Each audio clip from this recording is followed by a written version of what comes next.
Moose Doctor on the way to go give somebody the business.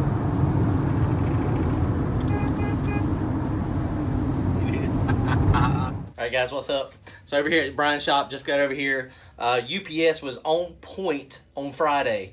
They were there like super early. I think they got delivered at like 1:30 or so. And you know, typically I'm waiting on the UPS guy. They've got my route all screwed up now, in my opinion. But so I'm usually like 5 to 7 o'clock. So anytime I'm waiting on something, that's when it's there, 5 to 7 o'clock. Anytime I don't need it that day, it's like 1:30, 2 o'clock. So I don't know what's up with that. But look, I got my piston. Yay! So we're going to go ahead today. We're going to get this whole bottom end together. Motor is going to be completely together, bottom end wise. Short block. Richard is still getting the heads done. My valves will be here on Monday. So I'm hoping I can have a running motor one day next week. So check this out. This is CP Bullet. It comes with rings as well. So not many pistons come with rings. I mean, this is the economy version, of course.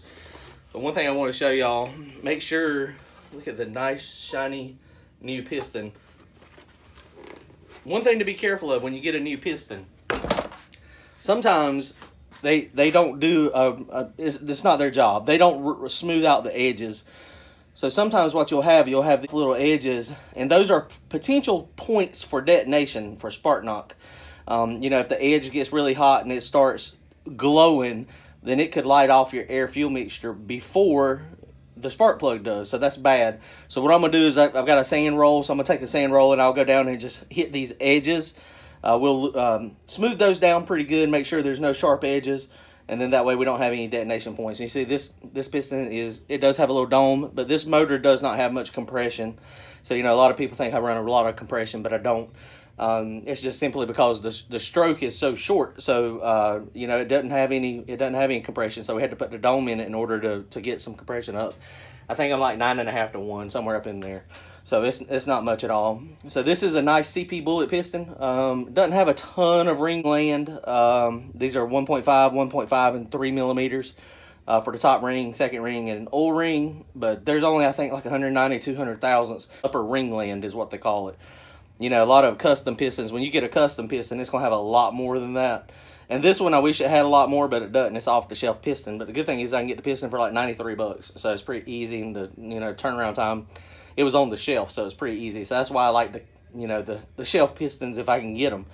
But, you know, as long as the tune-up is fairly okay. I mean, I've been pretty fast with this. I mean, a lot of people would say that would never work. But methanol keeps the stuff kind of cool.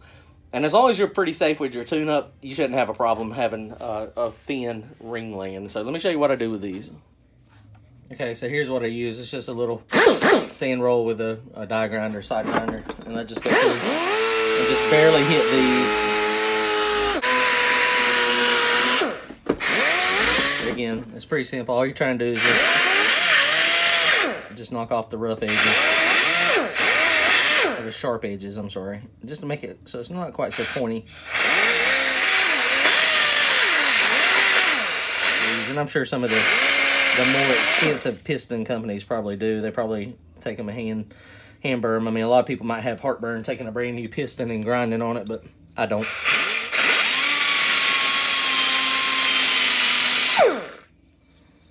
And you can see my sand roll is kind of beat up here, which that's good. I don't want it too rough because I don't want to take off too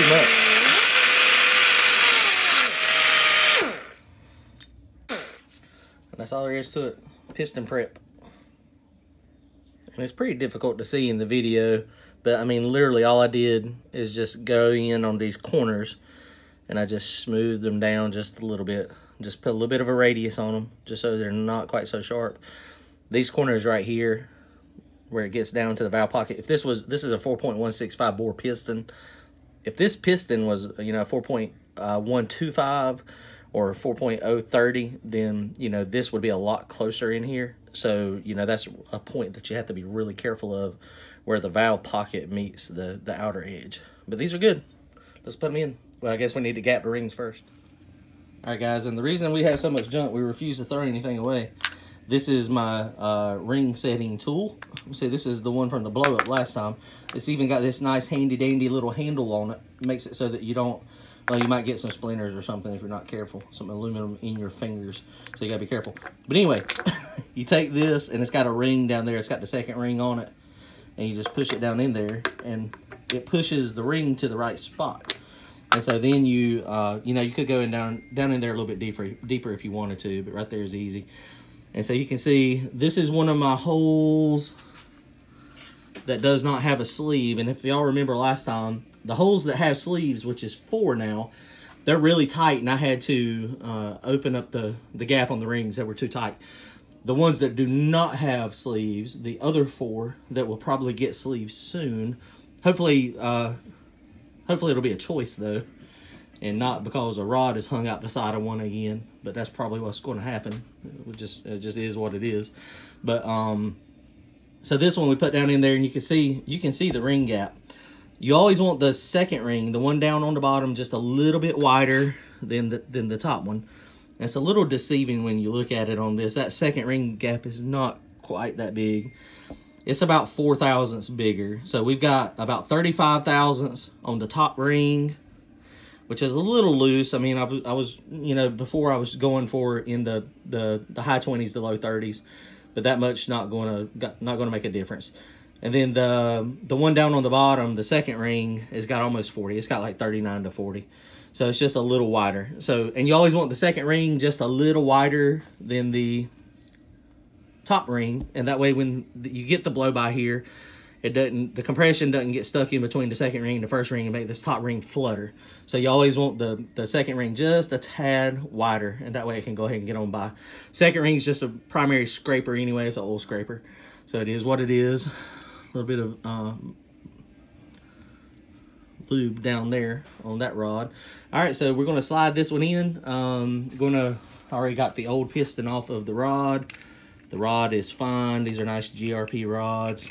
Bearings are still intact.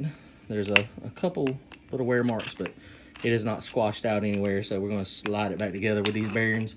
I mean, these things don't have very many runs on them at all. So, all right, let's put this thing back together. That piston is not going back in the hole. Okay, so it is all together. Spins nice and free. See those fresh rings grabbing that home cylinder.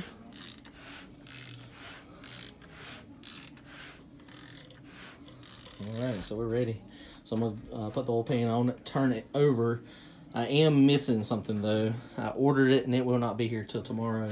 The cam plug on the back is being reused quite a few times, and I had it silicone, but there was a little bit of oil coming out of it. So I'm gonna go ahead, and since it's on order, they'll be here tomorrow.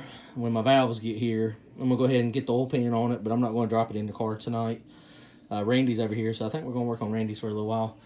Mess with his. His is gonna be ready for Thursday night, so we got some stuff we can do, some work we can mess with. So I'll put mine in hopefully Monday night or Tuesday night. I just hate to slide it back together, put more silicone on that plug, and then it's leaking again. And if it leaks worse, then, you know, I got to either pull the motor or the transmission out to get to that plug. So now is the opportunity to stick that plug in there so I don't have any oil leaks for sure. So that's what I'm going to do. All right, oil pan is back on. You see the oil pan, all that mess up under there. Still looks good and clean. Shiny. Not really. It'll hold oil though, and hopefully won't leak much. So we are ready to go to get this thing dropped back in the car. Cam tunnel plug back here at the back. That one is being reused a few times, and it was seeping oil a little bit just here at the bottom. And you can see there's a little bit of oil there now. And so I ordered a couple extra cam tunnel plugs, and they will not be here till tomorrow. So I was contemplating putting silicone back on it, but I mean, I got the plugs coming, so I hate to put it back together and have the thing leak again. I mean, it's just, you know, it's a pain in the butt, but what can you do? I mean, it is what it is.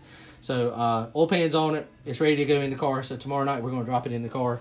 But we did get Randy's worked on some tonight, so I'm going to show you his and show you the progress that Brian has made on his.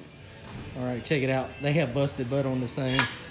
Brian has got that whole side done, and then coming back on this other side. See, it's got a little bit of dust on it, but this thing is phenomenal. Brian is a hell of a body man, and he's fast. Didn't do it. His wheel did come in today though, so he's just got a few more things to get done with it. Blow it off, get it clean, It's got new wheels on the front. That's a new style. That's bad to the bone. I kind of like that. Looks similar to mine. So all the motor stuff is good. It is all together and running. So everything is good there. So the only thing we got to do, what all you got left, Brian? The only thing you got left to do is just, we got to get the wheel on it. Wheels, bumper cover, tail light, trunk, back window. So not much. So bumper cover. Are you going to reuse this one or are you going to put another one on it? You're going to put a new bumper cover on it. Put the back tail lights back in it, the glass back in it. The front end is repaired, but it is, he ain't got no paint on that yet. So this thing's, man, it turned out good. For what it was, we did have to, it did bend the headers. So we had to pull the headers back straight. That was pretty interesting to watch.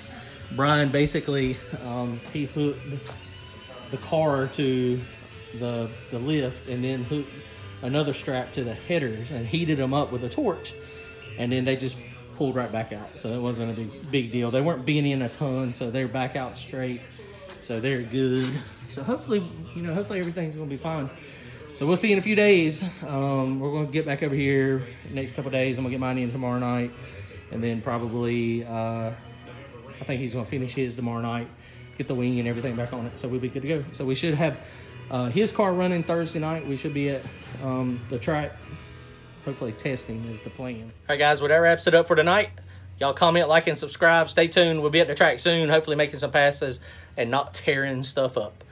Thanks, guys.